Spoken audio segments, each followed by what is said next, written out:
हल्ला बोल टीवी और मैं हूं सुरभि।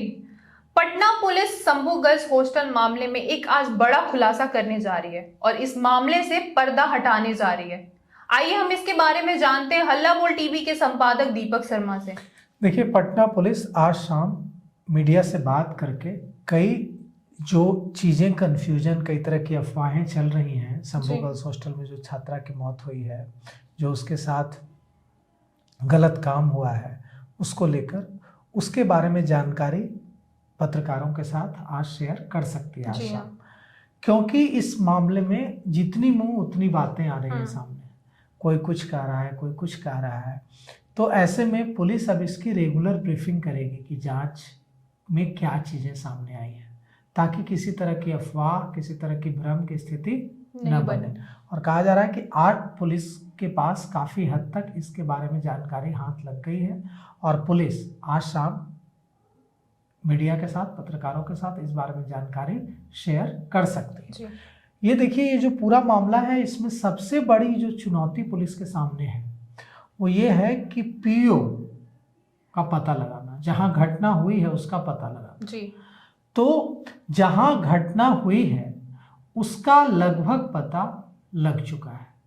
वो ये है कि जो जब आई छात्रा, जी हाँ, तो पूरे रास्ते पुलिस ने उसके सीसीटीवी जहाँ जैसे जैसे गुजरी, जैसे जैसे आई, जो जगह जगह सीसीटीवी कैमरे लगे हुए थे, उसमें कहीं उसके साथ कोई गलत होने की कोई सूचना नहीं मिली। वो सुरक्षित हॉस्टल तक पहुंची। मतलब जो कुछ वारदात हुई वो वहीं हुई, हॉस्टल में हुई। और कई जो कहानी पहले सुनाई जा रही थी हॉस्टल के संचालक, हॉस्टल के मालिक मनीष चंद्रवंशी और मनीष रंजन की ओर से, वो कहानी पूरी तरह से झूठी पाई गई है। वो कह रहा था कि छात्रा उठी नहीं सोकर, तो दरवाज़ा तोड़कर उसे बाहर निकाला गया, जबकि दरवाज़ा तोड़ने के कोई सबूत नहीं मिले। उसके बाद नींद की गोलियां खाकर उसकी मौत हो गई, उसने सुसाइड कर ली। 90 गोलियां वहां रख दी गई, जबकि पोस्टमार्टम रिपोर्ट में नींद की गोलियां खाकर मौत की कोई पुष्टि नहीं हुई है। उसके बाद इस पूरे मामले में जो पहले सहज नर्सिंग होम, जो आईएमए के पूर्व अध्यक्ष डॉक्टर सहजानंद सिंह हैं, उनके वहां ले जाया गया।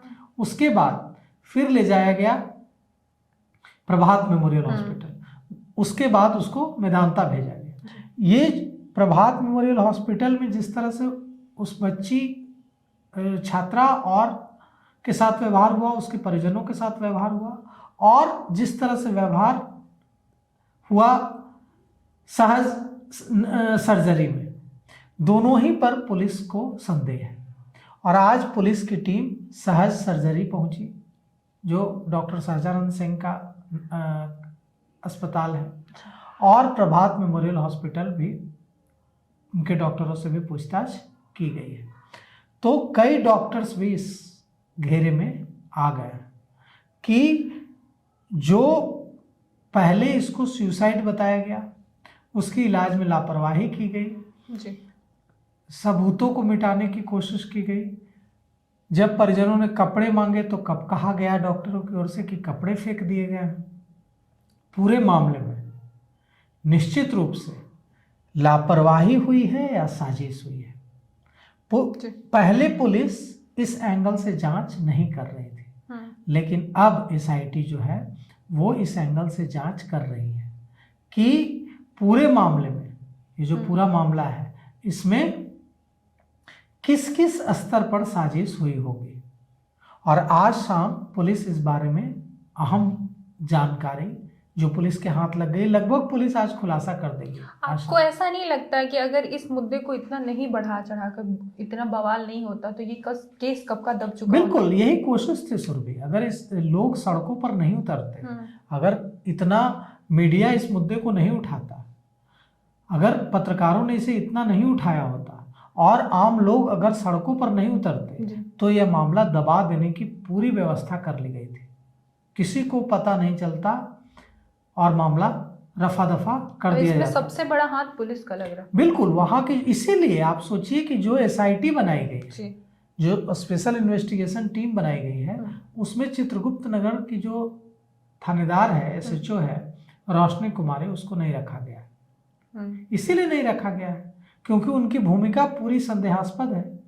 और यह भी कहा जा रहा है कि रोशनी कुमारी से पूछताछ की जाएगी इस मामले में कि क्या कहीं वे भी साजिश में शामिल नहीं थी। जो एसआईटी है, एसआईटी काम कर रही है पटना पूर्वी एसपी परिचय कुमार के नेतृत्व में। इसमें एसडीपीओ अनु कुमारी हैं, एक महिला इंस्पेक्टर हैं और कुछ इंस्पेक्टर्स हैं, डीएसपी हैं।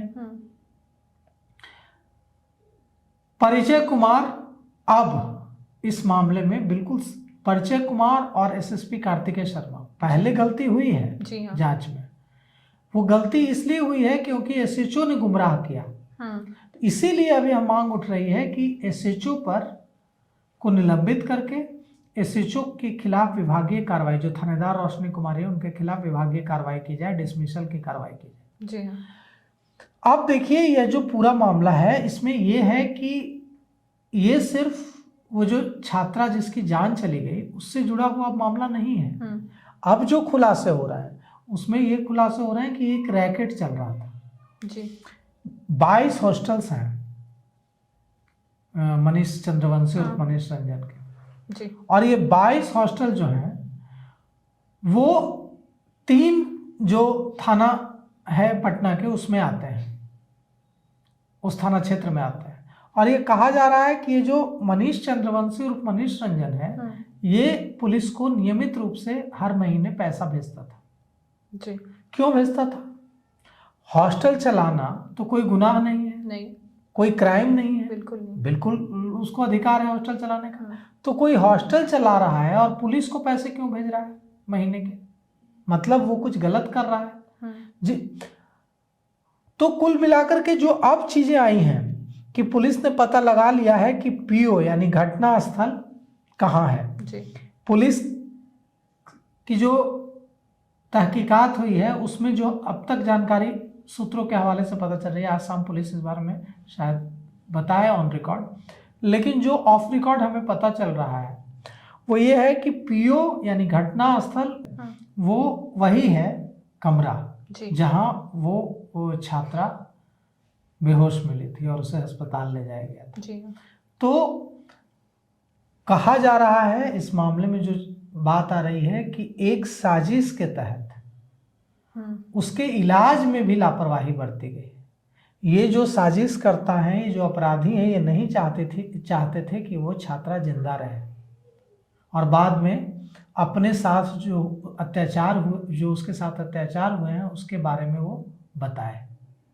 तो पूरा जो मामला है वो अब चूंकि इसकी मॉनिटरिंग सीधे पुलिस महानिदेशक विनय कुमार कर रहे हैं जी हाँ।